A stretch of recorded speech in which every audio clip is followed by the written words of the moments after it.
நமஸ்தே. ஸ்ரீ பரஞ்சோதி கல்கியின் இன்றைய அற்புதத்தை காண்போம். நான் மும்பையைச் சேர்ந்த சந்தீப் குருப். ஜனவரி 2024 அந்த நாள் என் அம்மாவிற்கு மறுபிறவி கிடைத்த நாளாகும். ஸ்ரீ பரஞ்சோதி கல்கிக்கு நன்றிகள். இந்த அற்புதத்தை கட்டாயம் பகிர்ந்து கொள்ள வேண்டும் என நான் நினைக்கிறேன்.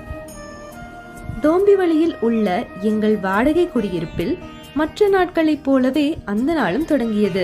காலை 7:45 மணிக்கு அலுவலகத்திற்கு புறப்பட்ட பிறகு நான் பத்திரமாக வந்துவிட்டேன் என்பதை தெரிவிக்க காலை 8:45 மணியளவில் என் அம்மாவை அழைத்தேன்.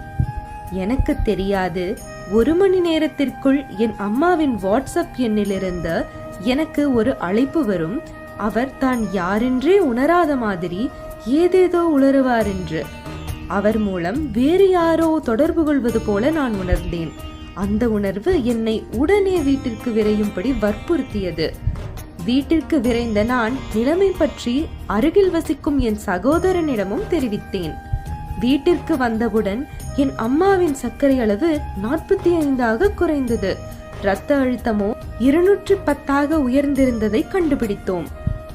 என்னை கூப்பிட்டது, உடை உடுத்தியது, குளித்தது கூட என் தாய்க்கு நினைவில் இல்லை.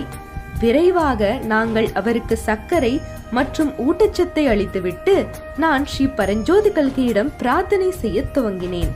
அற்புதமான விதமாக 1 மணி நேரத்திற்குள் என் அம்மா தனது சுயநினைவையும் சக்தியையும் திரும்ப பெற்றார். இது ஒரு அற்புதமே.